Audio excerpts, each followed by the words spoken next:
Selamat siang, Tribuners Live Update Siang kembali hadir menyapa Anda di Selasa 16 Agustus 2022.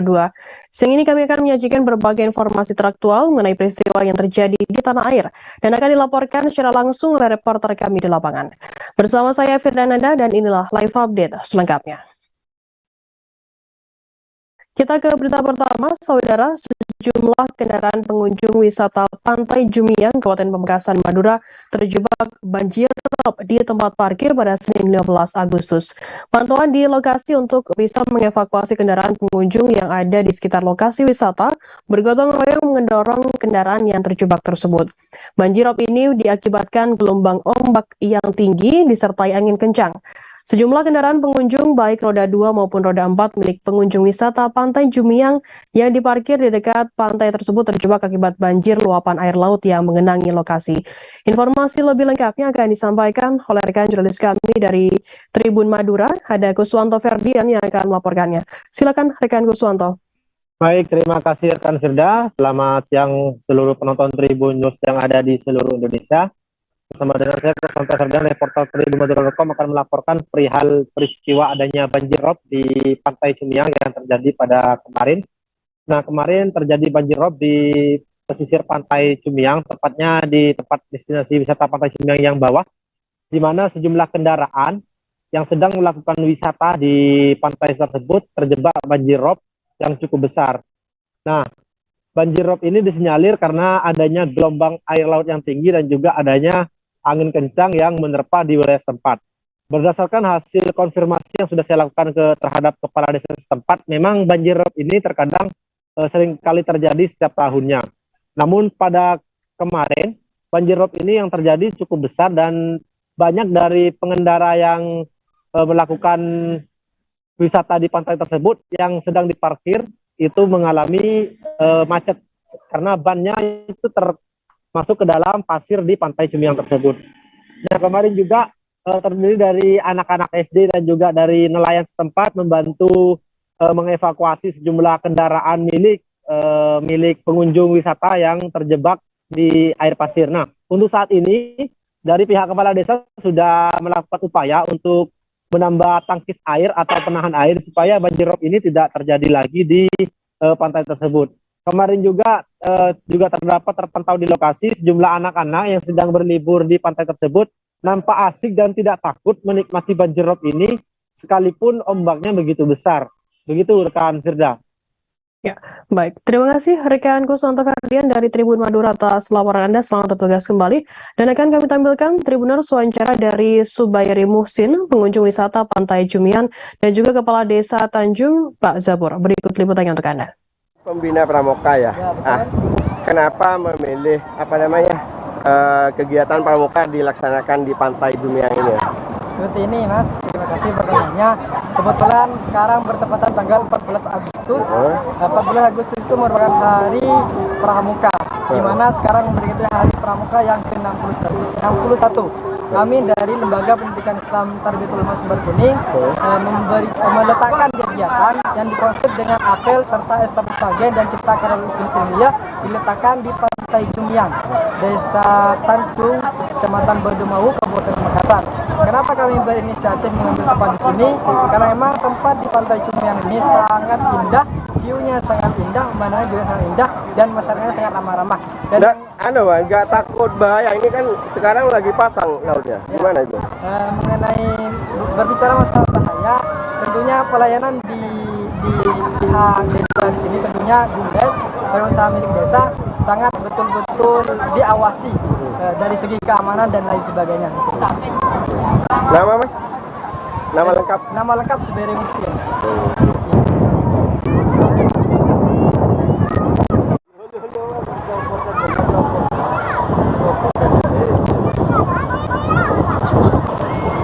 Nah, tata kelola keamanan di Pantai Jumiang ini mengingat di situasi kondisi laut lagi pasang ini gimana? Nah, sekarang kan sudah ada jalan untuk evakuasi.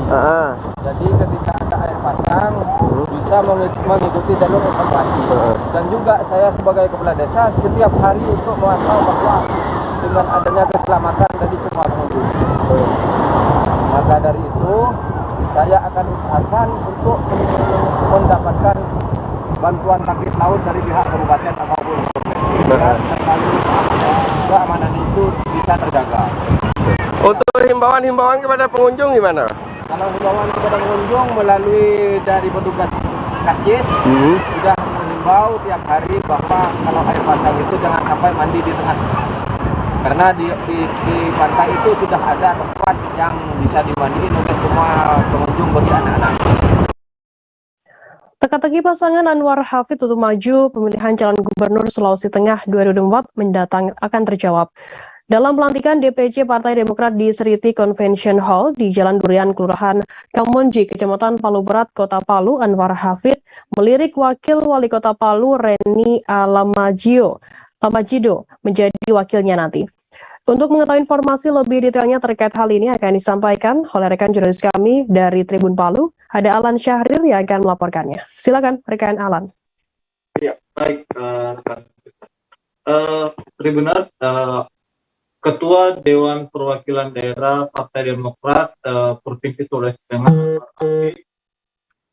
akan maju di pemilihan gubernur 2024. Di depan ribuan kader Partai Demokrat Kota Palu itu, ia melirik atau memilih Reni Lamajido yang saat ini menjadi wakil wali Kota Palu untuk menjadi partnernya di pemilihan gubernur nanti. Anwar Hafid bahkan terang-terangan memuji sosok Reni Lamajido yang disebutkannya pantas dibandingkan dengan Tri Risma hari ini.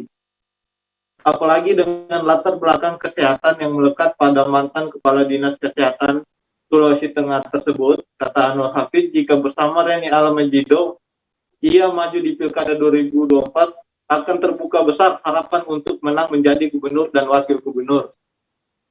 Anwar Hafid berharap nantinya Reni Lamajido dapat menjadi pemimpin besar di kemudian hari, terutama menjadi pemimpin yang mampu menyediakan sarana dan prasarana untuk masyarakat di bidang kesehatan dan pendidikan.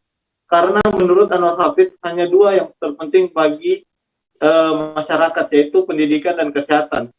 Kalau dua ini terpenuhi, kata Anwar Hafid, yang lainnya bisa dipenuhi masyarakat sendiri.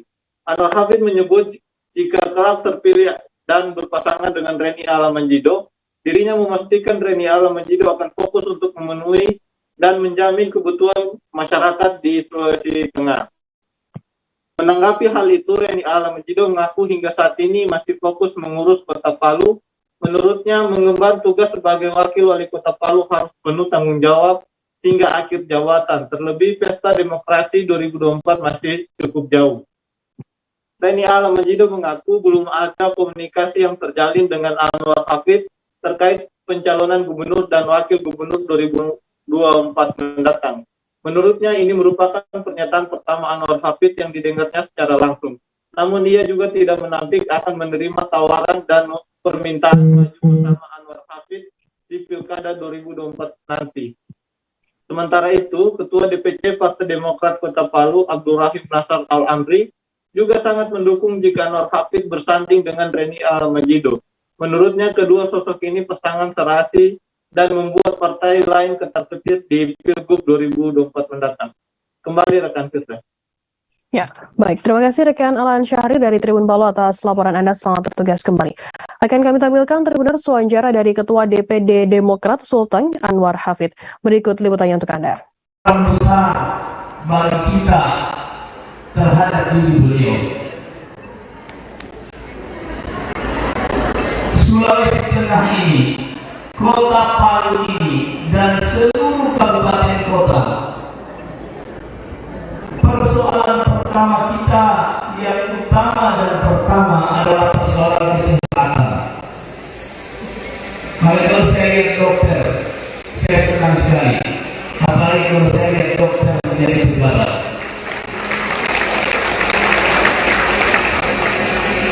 Karena memang persoalan kita, persoalan utama dan yang menjadi kebutuhan dan hak rakyat itu adalah salah satunya kesehatan.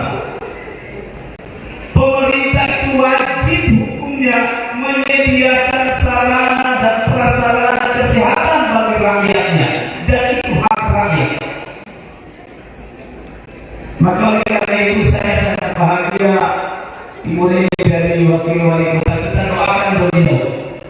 di masa yang akan datang bisa menjadi pemimpin besar di daerah kita ini. Warga Kabupaten Pesisir Selatan setelah mengalami pusing di pinggir jalan kawasan Kota Padang, Provinsi Sumatera Barat pada Senin 15 Agustus. Korban diketahui meninggal dunia pada pukul 7 pagi waktu Indonesia Barat di Jalan Sultan Syahrir RT 3 RW 1 Kelurahan Rawang Barat Bukit Putus, Kota Padang. Informasi lebih lengkapnya terkait hal ini akan disampaikan oleh rekan jurnalis kami dari Tribun Padang, ada Rezi Aswar yang akan melaporkannya. Silakan rekan Rezi. Iya, Firda. Ini terjadi adanya seorang warga yang berasal dari Tarusan, Kabupaten Pesisir Selatan, Provinsi Sumatera Barat, datang ke Kota Padang sekitar pukul 06.30 waktu Indonesia bagian Barat dan mengalami pusing di jalan dan singgah di sebuah trotoar duduk. Dia awalnya menggunakan sepeda motor Yamaha Vega warna hitam, berangkat dari pesisir selatan menuju Kota Padang dan mengalami pusing sehingga berhenti di sebuah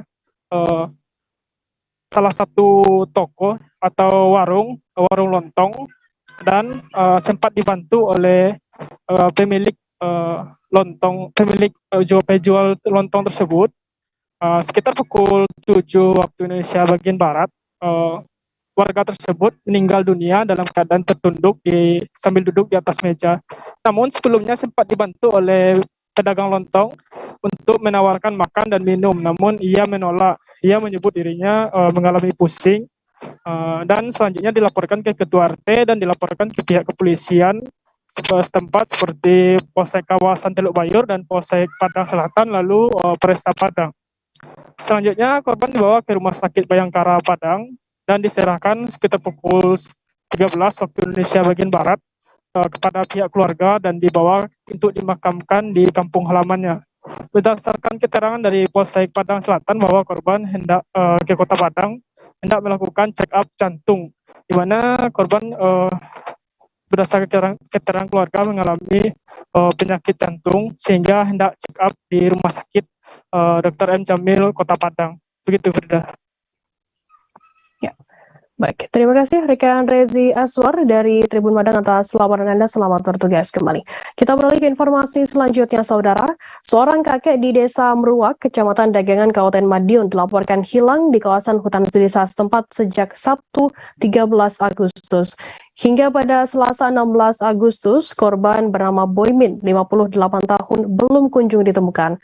Kasih Kedaruratan dan Logistik BPBD Kabupaten Madiun, Kukuh Yoso Kuncoro mengatakan, kronologi hilangnya korban bermula saat korban berniat mencari istrinya di sawah pada Sabtu pagi. BPBD Kabupaten Madiun mendapatkan laporan hilangnya korban pada Minggu 14 Agustus. Untuk mengetahui informasi update terkini mengenai pencarian dari korban, saat ini kami sudah tersambung dengan jurnalis dari Tribun Jatim, ada Sofian Arif Chandra yang akan melaporkannya. Silakan rekan Arif.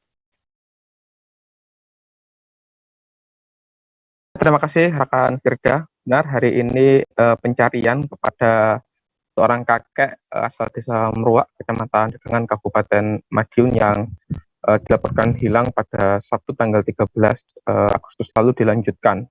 Nah, untuk hari ini personil ditambah untuk pencarian dari kemarin. Ada hari pertama 20 personil, hari ini ditingkatkan menjadi 25 personil dan ada tambahan personil dari Basarnas. Ini ada 3 elemen yang naik ke hutan untuk mencari korban bernama Boymin itu, yaitu dari BPBD Kabupaten Madiun, Basarnas, dan juga relawan. Nah, untuk kronologi sendiri bermula saat Boymin ini berniat untuk menjemput istrinya di sawah yang berada di perbatasan hutan jati desa setempat. Nah, pada sore hari istrinya ini sudah kembali ke rumah, tapi justru Boymin yang menyebut istrinya itu tidak kunjung kembali ke rumah hingga petang datang. Besokan harinya karena tidak kunjung kembali ke rumah melapor ke BPBD Kabupaten Madiun. Namun karena pada hari Minggu pencarian baru bisa dilaksanakan pada hari Senin kemarin, Firda. Namun sejauh 2 km BPBD Kabupaten Madiun mencari ke dalam hutan perbatasan dengan sawah tersebut tidak diketemukan dan hari ini dilanjutkan mencari 2 km lagi ke dalam hutan di desa setempat dan harapannya bisa diketemukan Firda. Untuk kendala sendiri sebenarnya tidak ditemui banyak kendala karena menurut Kasih Kedaruratan dan Logistik satu-satunya kendala adalah luasnya wilayah hutan di Desa Meruak dan banyaknya cabang jalan yang ada di hutan tersebut. Untuk medannya sendiri relatif gampang karena memang hutan tersebut merupakan hutan jati yang sering dilalui oleh kendaraan roda 2 milik petani, walaupun memang jalannya ini hanya jalan setapak berupa tanah, namun tidak ada tanjakan atau turunan yang curam, dan cuaca pun juga cerah Firda, sehingga petugas tidak mengalami kesulitan yang berarti. Untuk medan hanya saja memang harus bersabar karena luasnya hutan jati yang harus disusuri oleh para petugas. Begitu Firda yang dapat dilaporkan dari Kabupaten Madiun. Baik, terima kasih rekan Sofian Arif Chandra dari Tribun Jatim atas laporan Anda. Selamat bertugas kembali. Dari Jawa Timur, kita beralih ke informasi selanjutnya. Kita beralih ke Aceh, Saudara. Insiden menghebohkan terjadi di kawasan Simpang 4, Kecamatan Banda Sakti, Lok Sumawe pada Minggu 14 Agustus, sekira pukul 13.30 waktu Indonesia Barat, di mana seorang pria nekat menodongkan senjata pisau ke dapur ke seorang kasir agen BSI untuk merampok uang. Namun saat korban berhasil kabur dan bertindak minta tolong, tersangka pun menangkap warga tersebut. Informasi lebih lengkapnya akan disampaikan oleh rekan jurnalis kami dari Serami News Indonesia, ada Saiful Bahri yang akan melaporkannya. Silakan rekan Saiful. Terima kasih Firda. Dapat saya sampaikan pada hari Minggu tanggal 14 Agustus 2022 sekitar pukul 13.30 terjadi sesuatu kejadian yang menghebohkan masyarakat Kota Lok Sumawe, yakni terjadi di kawasan Simpang 4 yang merupakan pusat Kota Lok Sumawe. Insiden tersebut berupa upaya perampokan sebuah toko yang merupakan agen link BSI, di mana pelaku melakukan penodongan terhadap seorang kasir merupakan seorang wanita dengan sebuah pisau dapur. Namun aksi dari tersangka tersebut gagal, sehubungan diketahui warga dan warga pun berhasil menangkap tersangka, di mana selanjutnya tersangka dibawa ke Mapolres Polsek Banda Sakti, merupakan jajaran Polres Lok Sumawe, di mana tersangka sendiri berinisial RA, berumur 45 tahun. Sedangkan dalam kasus ini polisi mengamankan barang bukti berupa sebuah pisau dapur, lalu sepeda motor yang digunakan tersangka. Selanjutnya ada tas sandang milik tersangka dan uang sekitar 5 juta rupiah. Sesuai informasi dari pihak kepolisian, yakni dari Kapolsek Banda Sakti itu Faisal, kronologis kejadian pada dasarnya pada hari tersebut sekitar pukul 11 menjelang siang, tersangka sempat datang ke kantor tersebut dan menanyakan apakah ada uang cash.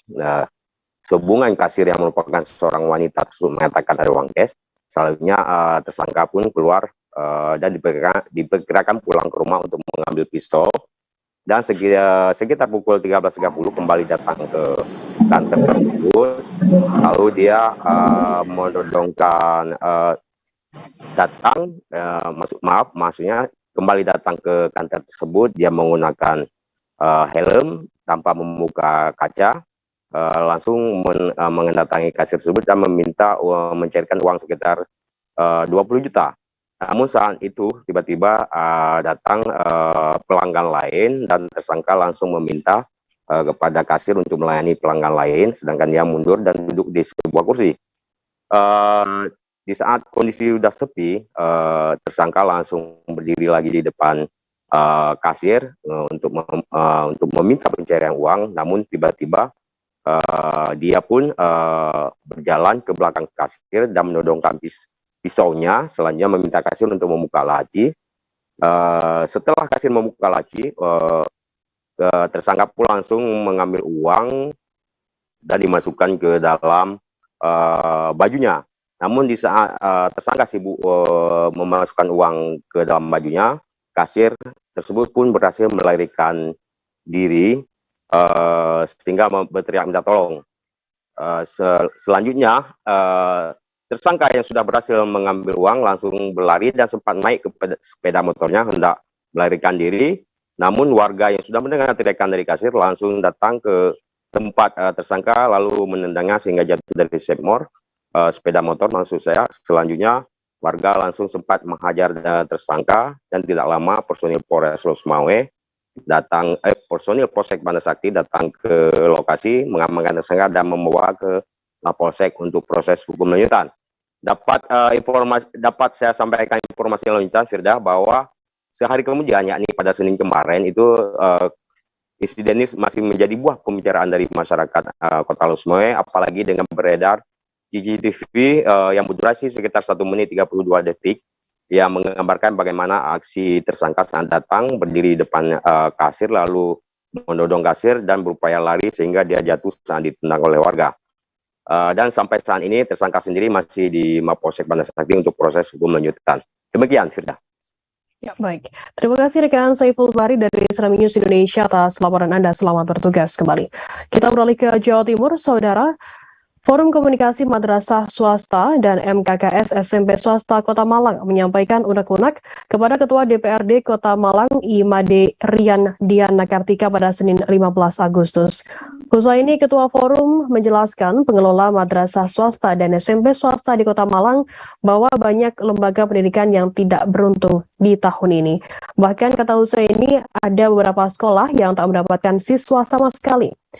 Informasi lebih lengkapnya terkait hal ini akan disampaikan oleh rekan jurnalis kami dari Surya Malang, ada Silvianita yang akan melaporkannya. Silakan rekan Silvi.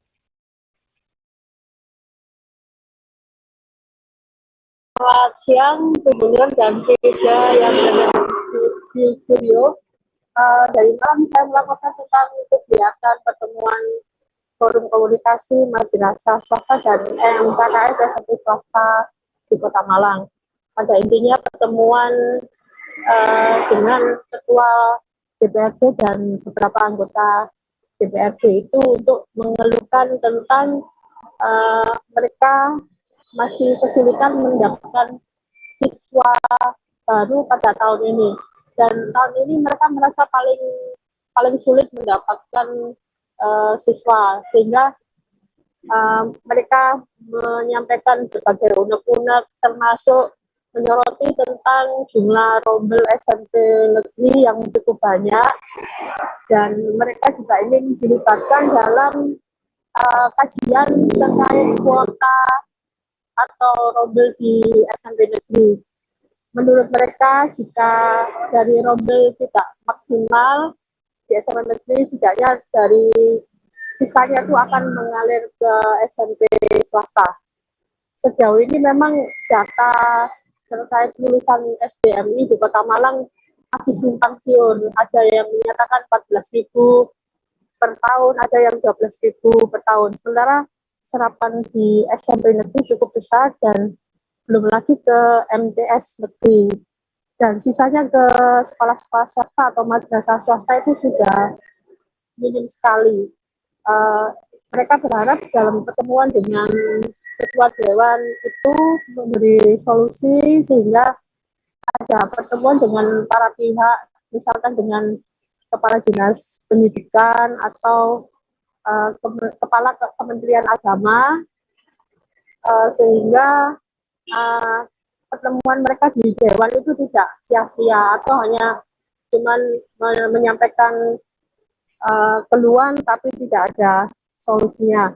Dari Ketua Dewan juga Ketua Dewan Imade Rian Diana Kartika juga menjanjikan ada pertemuan lagi yang bisa mempertemukan dengan para pihak sehingga mencari solusi agar PPDB pada 2023 memberi angin segar atau memberi SMP swasta dan madrasah swasta itu mendapatkan siswa kembali. Pada intinya mereka itu ingin kembali mendapatkan siswa seperti zaman-zaman sebelumnya, di mana SMP swasta juga kebagian dan madrasah swasta juga kebagian siswa dari lulusan MI atau SD swasta SD di Kota Malang. selain itu juga disoroti soal UKD atau ujian kompetensi dasar yang diadakan Dinas Pendidikan Kota Malang, di mana itu diberlakukan untuk SD dan MI se-Kota Malang. Tujuannya untuk menyaring siswa yang ingin masuk SMP negeri dengan jalur prestasi nilai. Hal ini juga disoroti tidak menguntungkan sekolah swasta karena siswa dikirim seperti ke sekolah negeri. Sementara lembaga-lembaga swasta juga banyak, apalagi jika SD atau MI yang siswanya tidak ikut, itu kepala sekolah juga harus memberikan surat pernyataan dan dari orang tuanya juga harus menyampaikan pernyataan juga. Dari hasil pertemuan tersebut pada akhir acara serahkan berbagai data dari forum komunikasi madrasah swasta dan SMP swasta di Kota Malang, dan diharapkan ini oleh mereka bisa memberi masukan ke Dewan.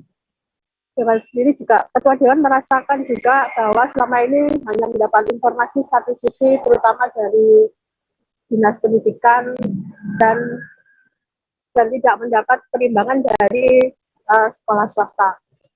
Demikian, Fida. Ya, baik. Terima kasih rekan Silvi dari Surya Malang atas laporan Anda. Selamat bertugas kembali. Akan kami tampilkan Tribuners wawancara dari Ketua DPRD Kota Malang, Imade Riandiana Kartika. Berikut liputannya untuk Anda. Sekolah madrasah swasta, ya, bukan aja madrasah MTS, tapi juga ada sekolah-sekolah SMP swasta yang menjadi tidak dapat siswa, ya. Nah, di sini kita tadi menampung, mereka hanya mendapat 900-an siswa dari 83 sekolah SMP swasta. Nah, ini tentu saja memprihatinkan sehingga hanya mereka kan hidup dari siswa. Tapi di satu sisi permintaan masyarakat kan sudah tertanam minded ingin sekolah di SMP swasta negeri. Nah, disinilah kita lihat tadi bahwa ayo bersaing di situ. Tapi syaratnya tentu saja sekolah-sekolah swasta ini harus di backup penuh oleh sekolah negeri sebenarnya dengan memberikan stimulan anggaran atau beasiswa. Nah, tadi kan kita ada anggaran Pemkot, Dinas Pendidikan beasiswa untuk anak SD dan SMP. Tapi itu kan untuk sekolah negeri. Kenapa sekarang tidak diberikan untuk sekolah swasta saja? Itu kan membolehkan sepanjang itu warga Kota Malang. Nah, ini coba tadi nanti akan kita temukan lagi, cari formulasinya, akan kita panggil Dignas, kemudian Kesra dan Bapeda akan kita atur dari segi anggaran mana kita APBD kita yang bisa. Masyarakat Kota Tambolaka, Kabupaten Sumba Barat Daya, memadati jalan raya sepanjang kurang lebih 3 hingga 4 km. Lokasi start karnaval hingga finish di depan rumah jabatan Bupati Sumba Barat Daya, tepatnya di depan lapangan sepak bola Galatama Tambolaka, Sumba Barat Daya. Kehadiran masyarakat tersebut untuk menyaksikan gelar acara karnaval dalam rangka memperingati HUT ke-77 RI yang berlangsung pada Minggu 14 Agustus sore. Informasi lebih lengkapnya akan disampaikan oleh rekan jurnalis kami dari Pos Kupang. Ada Petrus Peter yang akan melaporkannya. Silakan rekan Petrus.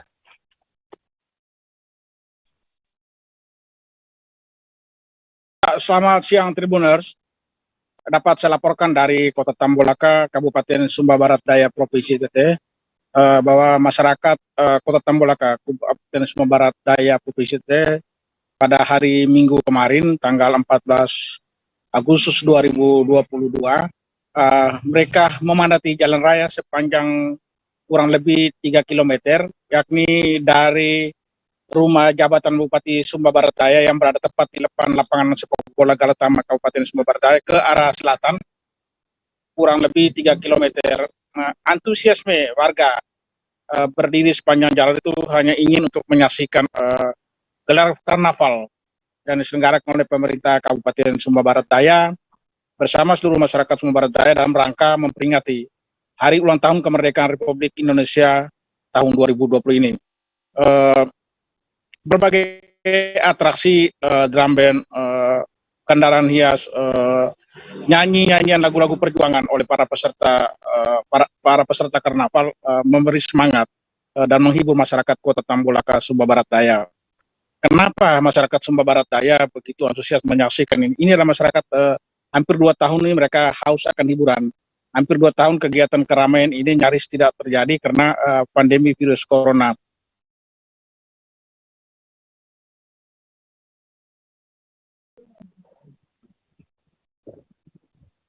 Ya.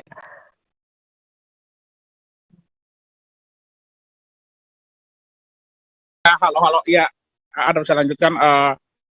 Hampir 2 tahun ini masyarakat Kota Tambolaka haus akan hiburan karena pandemi virus corona. Dengan demikian, acara karnaval kemarin merupakan momentum bagi masyarakat untuk mendapat hiburan sekaligus bersenang gurau bersama keluarga masyarakat, turun bersama-sama di jalan raya menyaksikan acara karnaval itu. Acara karnaval sendiri secara resmi dibuka oleh Wakil Bupati Sumba Barat, lepas Bupati Sumba Barat, dan secara resmi dia diterima pula oleh Bupati Sumba Barat Daya, Bapak Dr. Kores Kodimete. Dalam kesempatan itu saya sampaikan bahwa Wakil Bupati berharap agar proses karnaval ini sebagai ajang untuk berhiburan bagi masyarakat, karena itu masyarakat diminta untuk serta menjaga keamanan ketertiban. Secara umum pelaksanaan kegiatan karnaval berlangsung aman dan damai. Demikian yang dapat saya laporkan dari Kota Tambolaka, Kabupaten Sumba Barat Daya, Provinsi Aceh. Baik, terima kasih rekan Petrus dari Sumba atas laporan Anda. Selamat bertugas kembali. Kita beralih ke informasi lainnya, Saudara. Gereja Katolik Hati Kudus Yesus Danga di Kabupaten Agekio menggelar misa kenegaraan menjelang perayaan HUT ke-77 RI pada Senin 15 Agustus. Misa kenegaraan di Gereja Katolik Hati Kudus Yesus Danga adalah perayaan Ekaristi sebagai ucapan syukur atas kemerdekaan negara Republik Indonesia. Informasi lebih lengkapnya akan disampaikan oleh rekan jurnalis kami dari Tribun Flores. Ada Patrianus Meo Jawa yang akan melaporkannya. Silakan rekan Patrianus. Baik, terima kasih rekan Firda dan Sobat Tribuner semua dimanapun Anda berada. Dari Kabupaten Agekio, Provinsi Nusa Tenggara Timur, kami informasikan bahwa kemarin tanggal 15 Agustus tahun 2022, Gereja Hati Kudus Yesus di Sentrum Danga menggelar perayaan ibadah Ekaristi syukuran atas kemerdekaan negara Republik Indonesia ke-77 di gereja tersebut. Nah, Firda dan Sobat Tribuners, perayaan ibadah Ekaristi di Gereja Hati Kudus Yesus ini memang sedikit berbeda dari perayaan Ekaristi lainnya dalam tradisi gereja Katolik, di mana perayaan Ekaristi untuk misa syukur kemerdekaan RI ke-77 ini diawali dengan pembukaan lagu pembukaan, mohon maaf, Indonesia Raya yang menjadi lagu kebangsaan Indonesia. Lalu kemudian seluruh ornamen yang ada di altar dan di sekitar gereja dihiasi dengan dominan warna merah dan putih, serta warna putih dan kuning bendera dari seperti bendera Vatikan. Nah, Firda dan Sobat Tribuners, misa ini dihadiri oleh Bupati Agekio bersama istri, termasuk dengan mantan Bupati Agekio Bapak Dr. Anus Elias Jo juga bersama ibu terpantau turut menghadiri misa ini. Lalu sejumlah pejabat dan aparatur sipil negara, para pelajar, guru, dan umat Katolik di Kelurahan Danga dan Kota Mbai juga terpantau turut serta dalam perayaan Ekaristi ini. Nah, dia dan Firda dan Sobat Tribuner semua, jelang H-2 menuju ke perayaan Hari Kemerdekaan RI ke-77 di Kota Mbai, memang sejumlah kegiatan juga sudah dilakukan, salah satunya yaitu perayaan Ekaristi di gereja-gereja Katolik. Begitu, Firda. Ya. Baik, terima kasih rekan Patrianus Jawa atas laporan Anda. Selamat bertugas kembali. Kita beralih ke informasi selanjutnya, Saudara. Presiden Joko Widodo menyampaikan pidatonya di sidang tahunan MPR dan sidang bersama DPR dan DPD tahun 2022 pada Selasa 16 Agustus hari ini. Pada sidang tahunan kali ini, Kepala Negara hadir mengenakan baju adat Paksian dari Bangka Belitung. Baju adat tersebut bernuansa hijau dengan tutup kepala berwarna kuning. Sementara itu busana yang dikenakan oleh Ibu Negara Iriana Jokowi yakni kebaya berwarna merah muda lengkap dengan hijab berwarna senada. Informasi lebih lengkapnya akan disampaikan oleh rekan jurnalis kami dari tribunnews.com. Ada Hairul Umam yang akan melaporkannya. Silakan rekan Umam. Iya, terima kasih rekan Firda. Ya, Tribuners, pada pukul 11.30 waktu Indonesia Barat tadi, sidang tahunan MPR RI selesai dilaksanakan dan saat ini sedang istirahat untuk nantinya dilanjutkan pada sidang bersama DPR dan DPD RI. Saat sidang tahunan MPR RI tadi, sejumlah hal disampaikan oleh Presiden Joko Widodo dalam pidato kenegaraannya terkait penyampaian kinerja laporan kementerian dan lembaga serta pidato menyambut Hari Kemerdekaan ke-77 Republik Indonesia. Tadi Presiden Jokowi sempat menyinggung kembali terkait ancaman krisis pangan, krisis energi, dan juga krisis keuangan yang menjadi ancaman di seluruh dunia. Presiden juga mengungkapkan terdapat 107 negara terdampak krisis yang sebagian diantaranya diperkirakan jatuh bangkrut. Selain itu juga diperkirakan terdapat 553 juta jiwa terancam kemiskinan ekstrim dan 345 juta jiwa terancam kekurangan pangan dan kelaparan akut. Namun di tengah situasi yang sangat sulit ini, Presiden Joko Widodo mengatakan bahwa bangsa Indonesia patut bersyukur karena negara Indonesia termasuk negara yang mampu menghadapi krisis global. Dia menyebutkan bahwa Indonesia termasuk negara yang berhasil mengendalikan pandemi COVID-19 dan masuk dalam 5 besar negara dengan vaksinasi terbanyak di dunia dengan 432 juta dosis vaksin yang telah disuntikan. Selain itu juga pemerintah berhasil mengendalikan inflasi di kisaran 4,9%. Angka tersebut dikatakannya jauh di bawah rata-rata inflasi di negara-negara Asia Tenggara yang berada di sekitar 7%. Sementara selain itu juga jauh di bawah inflasi negara-negara maju yang berada di sekitar 9%. Presiden juga menyebut Indonesia memiliki saat ini Indonesia memiliki 4 kekuatan untuk menjadi lebih baik dan maju. Di antaranya masyarakat, dusun, dan kampung saling melindungi dan saling berbagi. Selain itu ulama, tokoh agama, dan tokoh adat aktif mendampingi masyarakat. Kekuatan kedua yakni Indonesia memiliki sumber daya alam yang melimpah. Kekuatan ketiga yaitu Indonesia memiliki bonus demografi. Menurutnya jumlah penduduk yang sangat besar dan didominasi oleh anak-anak muda usia produktif serta daya beli masyarakat yang terus meningkat. Terus kemudian kekuatan keempat adalah meningkatnya kepercayaan internasional secara tajam terhadap Indonesia. Jokowi mengatakan bahwa Indonesia diterima oleh Rusia dan Ukraina sebagai jembatan perdamaian. Hal itu menunjukkan Indonesia diterima negara-negara besar walau kondisi geopolitik sedang memanas. Sementara itu di bidang hukum, Presiden juga mengatakan pemberantasan korupsi terus menjadi prioritas utama oleh pemerintah. Presiden mengatakan korupsi besar di Jiwasraya, Asabri, dan Garuda berhasil dibongkar dan pembenahan total telah dimulai. Selain itu juga penyelamatan aset negara yang tertunda seperti kasus BLBI terus dikejar dan sudah menunjukkan hasil. Presiden menambahkan bahwa penyelesaian pelanggaran HAM juga terus menjadi perhatian serius pemerintah. Demikian yang bisa dilaporkan rekan Firda. Baik, terima kasih rekan Hairul Umam dari tribunnews.com atas laporan Anda. Selamat bertugas kembali. Kita beralih ke informasi lainnya, Saudara. Kepala Staf Angkatan Laut atau KSAL Laksamana Yudo Margono menyerahkan bendera merah putih kepada tim pengibar bendera di bawah laut. Penyerahan itu dilakukan di Markas Besar atau Mabes TNI AL Cilangkap, Jakarta Timur pada Selasa 16 Agustus. Penyerahan bendera merah putih ini dilakukan untuk memperingati Hari Kemerdekaan Indonesia pada 17 Agustus 2022 atau HUT ke-77 RI. Informasi lebih lengkapnya akan disampaikan oleh rekan jurnalis kami dari tribunnews.com. Ada Versianus Waku yang akan melaporkannya. Silakan rekan Versianus. Ya, baik rekan Firda. Tadi baru saja Kepala Staf Angkatan Laut Laksamana Yudo Margono menyerahkan bendera merah putih secara seremonial kepada tim pengibar bendera di bawah laut. Adapun penyerahan itu dilakukan di markas besar TNI Angkatan Laut di Cilangkap, Jakarta Timur. Penyerahan bendera merah putih ini dilakukan dalam rangka memperingati Hari Kemerdekaan Indonesia pada 17 Agustus 2022 atau HUT RI yang ke-77.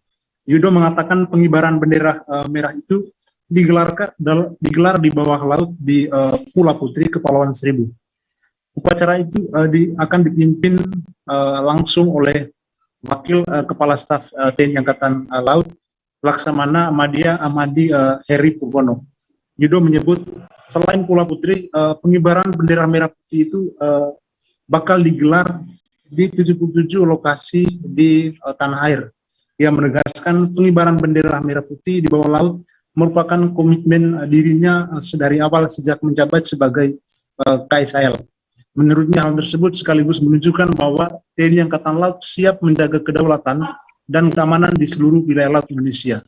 Selain itu, kata Yudo, upacara tersebut juga sebagai momentum untuk membangkitkan kembali kejayaan maritim di Indonesia. Sebagai informasi, kegiatan ini nantinya diikuti 886 penyelam dari prajurit TNI Angkatan Laut, kemudian dari TNI, dari Polri, pemerintah daerah, organisasi masyarakat, klub selam, dan masyarakat sendiri. Pengibaran di bawah laut itu sekaligus untuk memecahkan rekor Museum Rekor Dunia Indonesia atau MURI. Baik, sekian rekan Firda. Baik, terima kasih rekan Versianus Waku dari tribunnews.com atas laporan Anda. Selamat bertugas kembali. Akan kami tampilkan Tribuners wawancara dari Kepala Staf Angkatan Laut Laksamana Yudo Margono. Berikut liputannya untuk Anda. Daerah yang akan dilaksanakan besok pagi untuk upacara penaikan bendera di dasar laut di 77 lokasi di seluruh jajaran TNI Angkatan Laut. Ini menjadi komitmen saya dari awal untuk mengibarkan bendera merah putih di laut, di dasar laut, ya, untuk mengisyaratkan bahwa TNI Angkatan Laut siap untuk menjaga kedaulatan dan keamanan di seluruh jajaran wilayah laut Indonesia. Yang ketiga, ini juga membangkitkan kembali kejayaan maritim untuk Indonesia boleh lebih cepat dan bangkit lebih kuat. Kepala Pemerintah Kecamatan Malua Sudirman meninjau lokasi kebakaran di Dusun Tangru, Desa Tangru, Kabupaten Nrekang, Sulawesi Selatan pada Senin 15 Agustus. Orang nomor 1 di Kecamatan Malua ini melihat langsung rumah yang hangus terbakar. Sudirman yang didampingi jajarannya mengaku prihatin atas peristiwa kebakaran yang menghanguskan 4 rumah milik warga tersebut. Informasi lebih lengkapnya akan disampaikan oleh rekan jurnalis kami dari Tribun Timur, ada Erlan Saputra yang akan melaporkannya. Silakan rekan Erlan. Baik, terima kasih rekan Firda.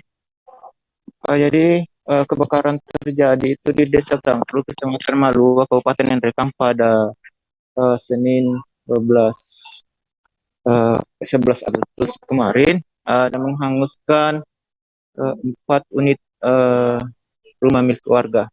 Adapun dari rumah tersebut terdapat 8 kepala keluarga karena memang di rumah tersebut memang dari jenis rumah panggung atau rumah kayu. Adapun kronologis kejadiannya menurut dari saksi mata dan sekaligus adalah korban, bahwasanya api berasal dari korsleting listrik dan mengakibatkan percikan api. Dan kemudian api tersebut menyebar luas hingga menghanguskan ke-4 rumah tersebut. Menurut Kepala Koordinator UP Unit Pengumpul Zakat Basnas Desa Tangru, bahwasanya kerugiannya itu ditaksir mencapai 800 juta rupiah. Dan kemudian Kepala Pemerintahan Kecamatan Malua sendiri setelah kejadian turun ke lapangan meninjau lokasi tersebut. Sudirman mengimbau kepada masyarakat agar kiranya lebih hati-hati lagi meninggalkan rumah dan terutama menjaga kebersihan. Kemudian tidak ada korban yang dalam insiden kebakaran tersebut. Selanjutnya, Sekretaris Desa Tangruk mengatakan bahwa masyarakat hanya bahu-membahu memadamkan api tersebut karena pemadam kebakaran itu sangat lambat datang. Mengingat di Kecamatan Palua sendiri itu tidak ada pemadam kebakaran. Jadi pemadam kebakaran itu diambil dari Kecamatan Anggeraja. Jadi perjalanannya itu menuju ke lokasi itu kurang lebih 1 jam. Begitu, rekan Firda. Ya, baik. Terima kasih rekan jurnalis dari Tribun Timur atas laporan Anda. Selamat bertugas kembali. Akan kami tampilkan Tribuners wawancara dari Syarif Sage, Koordinator Unit Pengumpul Zakat, kemudian Desa Tangru, dan juga Kecamatan Malua, Kabupaten Enrekang, Sulawesi Selatan. Berikut liputannya untuk Anda. Menurut pemerintah desa akan dibentuk panitia untuk menangani ini dengan harapan bahwa supaya orang-orang yang memberikan sumbangan tidak simpang siur, tidak terpusat, supaya bisa dikoordinir dengan baik. Dan ketika tidak dibentuk panitia, bisa saja ada yang lebih banyak dapat bantuan, ada yang bahkan tidak dapat. Jadi itulah yang akan sarankan ke pemerintah desa supaya segera dibentuk panitia dan posko induk untuk mengkoordinir semua bantuan. Dapat tadi? Iya, belum sempat karena pas anunya api, banyak-banyaknya api, itu Ji yang semprot mesin yang dipakai dari masyarakat. Kemudian dibantu juga dengan alat seadanya kayak baskom, ada ember. Warga di sini tadi yang Alhamdulillah banyak warga yang tetangga kampung yang datang. Oh, tiba-tiba ada dengar info langsung ke sini pas sendiri. Oh iya, Pak. Kecelakaan maut terjadi di depan toko cat yang ada di depan Boulevard Soekarno Boyolali pada Senin 15 Agustus. Sepeda motor Honda Vario berwarna hitam bernomor polisi AD 4094JU yang terlibat kecelakaan tersebut tampak ringsek hingga tak terbentuk lagi setelah ditabrak truk box dari arah Solo Semarang tersebut. Kecelakaan bermula saat sepeda motor yang dikendarai oleh seorang perempuan yang diketahui identitasnya itu menabrak sepeda motor Honda Beat yang menyeberang jalan arah Solo Semarang.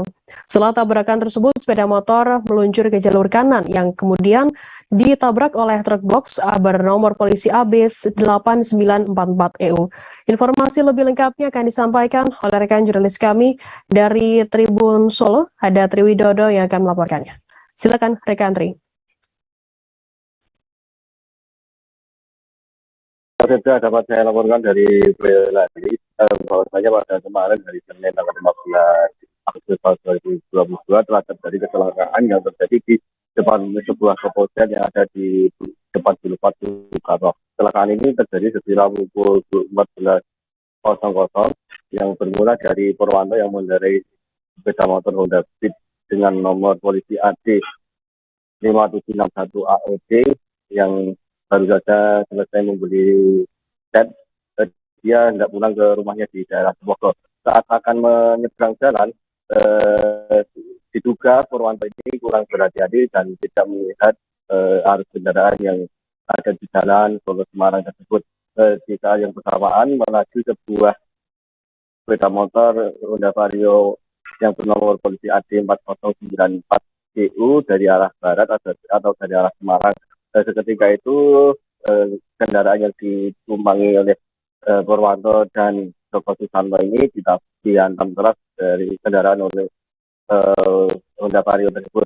Akibat kecelakaan ini, sepeda motor milik seorang perempuan yang belum diketahui identitasnya ini meluncur ke lajur kanan. Di saat yang bersamaan melaju sebuah truk box yang dengan nomor polisi AB 8944EU yang melaju dari arah timur. Beruntung pengendara si perempuan ini bisa melompat sehingga dia tidak ikut terseret ataupun tidak ikut meluncur bersama sepeda motornya, sehingga korban tidak ikut tergilas oleh kendaraan yang melaju jalur timur yang cukup kencang ini.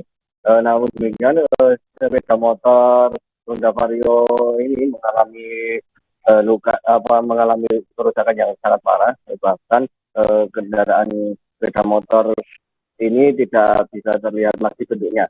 Untuk itu, kecelakaan ini langsung ditangani oleh jajaran Satlantas Polres Boyolali.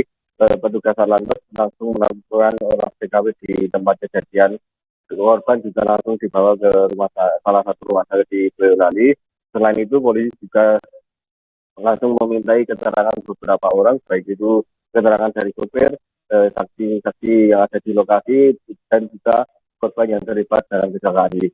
Meskipun demikian, tidak ada korban jiwa dalam kecelakaan ini, hanya saja 2 orang pengendara, yaitu perempuan ini dan Pak Purwanto yang merupakan warga Tumbang Kecamatan Depok ini mengalami luka ringan pada daerah atau pada tubuhnya. Firza. Ya, baik. Terima kasih rekan Triwidodo dari Tribun Solo atas laporan Anda. Selamat bertugas kembali. Akan kami tampilkan Tribuners wawancara dari seorang pengendara motor Honda Beat Purwanto dan juga seorang saksi mata bernama Rianto. Berikut liputannya untuk Anda. Dari apa? Dari arah Cep, nggak lihat, lalu ada sepeda motor dari orang, dan langsung apa? Sepedanya besar ke satu orangnya alhamdulillah selamat. Kalau dari anak yang cewek tadi di mana posisinya? Terpuruk, Pak. Di sebelah kiri. Lurus itu. Itu emang ngeblong lampu merah atau gimana, Pak? Ya, yang salah yang dari sini. Satreskrim Polres Pangkal Pinang menggelar razia penertiban adanya tambang inkonvensional atau TI yang berada dekat dengan Bandara Depati Amir pada Senin 15 Agustus. Mirisnya lokasi TI tersebut berada tepat di samping atau hanya berjarak sekitar beberapa meter saja dari dinding pembatas kawasan Bandara Depati Amir. Informasi lebih lengkapnya akan disampaikan oleh rekan jurnalis kami dari Bangka Pos, ada Rizky Irianda Palev yang akan melaporkannya. Silakan rekan Rizky.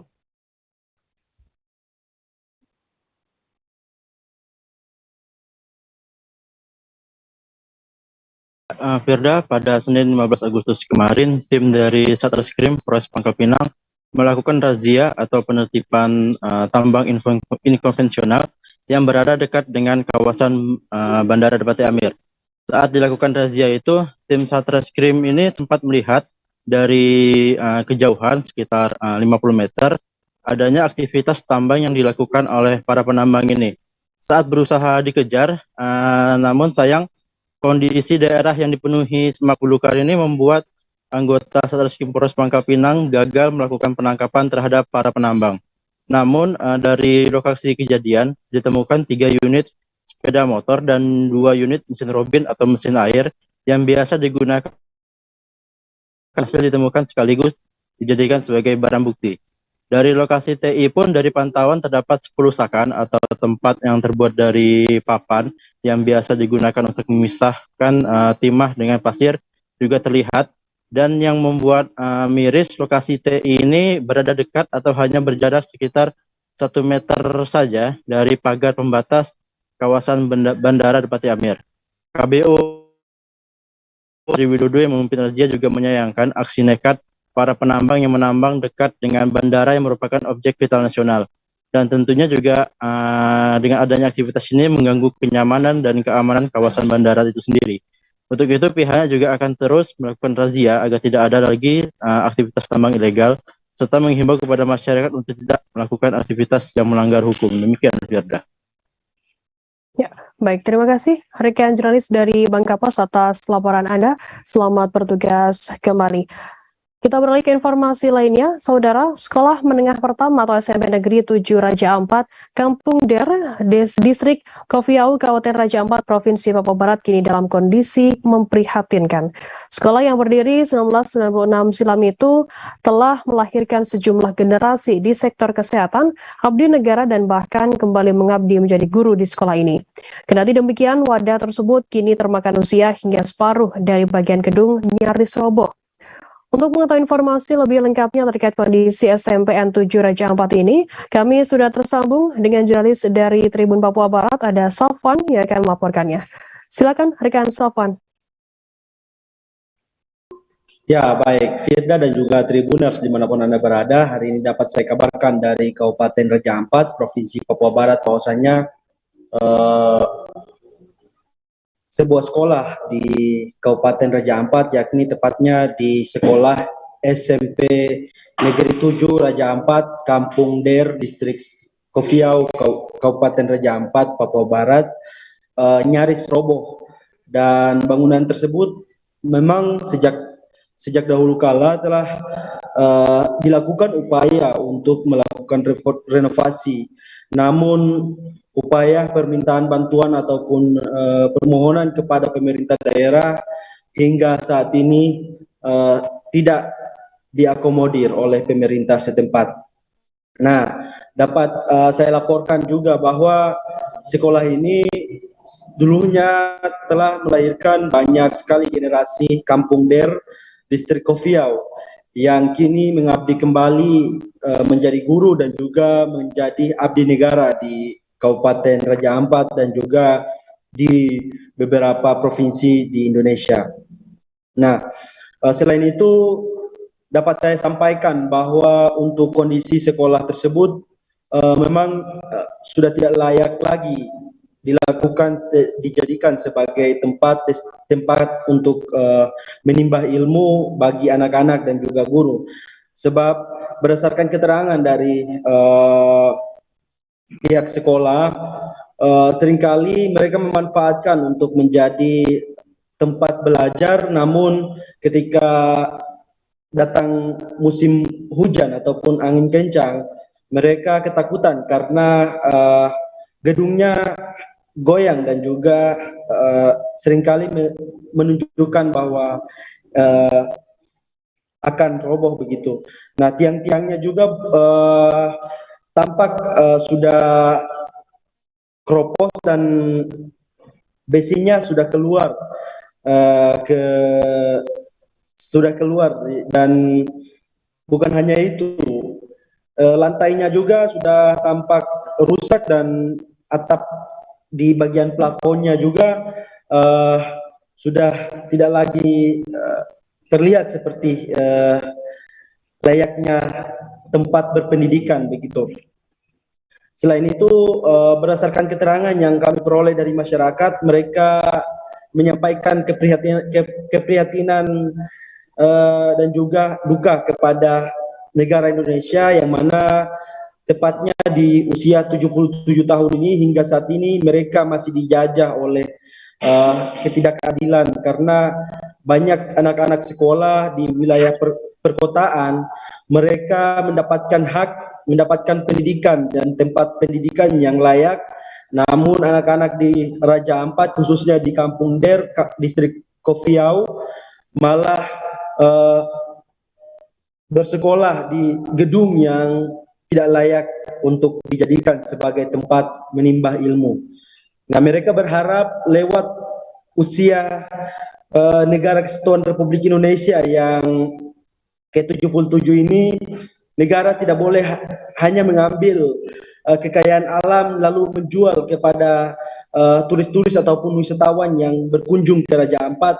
Namun lebih dari itu, negara harus hadir untuk memberikan keadilan, memberikan kenyamanan kepada anak-anak yang ada di Kampung Der dalam menempuh pendidikan, baik di sekolah dasar dan juga sekolah menengah pertama. Begitu, Firda. Baik, terima kasih rekan Sofwan dari Tribun Papua Barat atas laporan Anda. Selamat bertugas kembali. Akan kami tampilkan Tribuners wawancara dari guru SMA Negeri 7 Raja Ampat, Raifana. Berikut liputannya untuk Anda. Ini bangunan ini waktu itu kondisinya memang masih bagus. 2000 berapa? 2000 bangunan ini dibangun, sekolah ini 96, tapi bangunan ini dibangun sekitar tahun 2000 kurang lebih. Waktu masih bergabung dengan Kota Sorong, Kabupaten Sorong. Iya, bangunannya.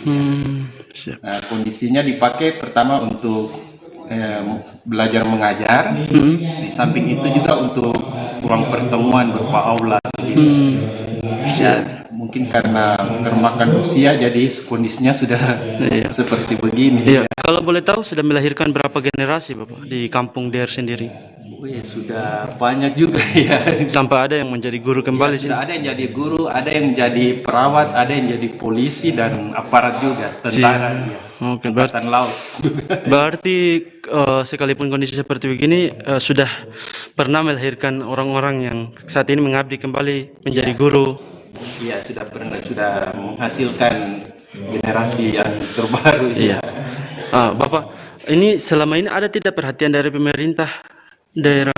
Selama ini kita sudah ajukan, tapi belum ada jawaban juga. Belum ada jawabannya. Sudah berapa kali, Pak? Sudah tidak terhitung lagi berapa. Sudah sering ya? Iya. Oke. Nah, kondisinya sudah rusak dan sudah tidak lagi dipakai untuk ruang belajar maupun aula. Nah, saat ini untuk SMP 7 sendiri sudah tinggal berapa gedung saja yang dipakai untuk pembelajaran? Untuk saat ini yang kita pakai, Presiden Joko Widodo dikabarkan akan kembali mengunjungi lokasi Ibu Kota Negara atau IKN Nusantara di Kecamatan Sepaku, Kabupaten Penajam Pasir Utara atau PPU. Wacana kedatangan orang nomor 1 di Indonesia itu dalam rangka melaksanakan kegiatan peletakan batu pertama atau groundbreaking pembangunan IKN. Disinggung mengenai rencana kedatangan Presiden Jokowi dan Dim 0913 PPU Letkol Infanteri Arfan Afandi mengatakan pihaknya belum menerima informasi pasti terkait jadwal kedatangan Presiden tersebut. Informasi lebih lengkapnya akan disampaikan oleh rekan jurnalis kami dari Tribun Kaltim, ada Nita Rahayu yang akan melaporkannya. Silakan rekan Nita. Baik, terima kasih Firda dan Tribuners dimanapun Anda berada, dapat kami laporkan bahwa Presiden Joko Widodo dikabarkan akan kembali mengunjungi lokasi Ibu Kota Negara atau IKN Nusantara di Kecamatan Sepaku, Kabupaten Penajam Pasir Utara.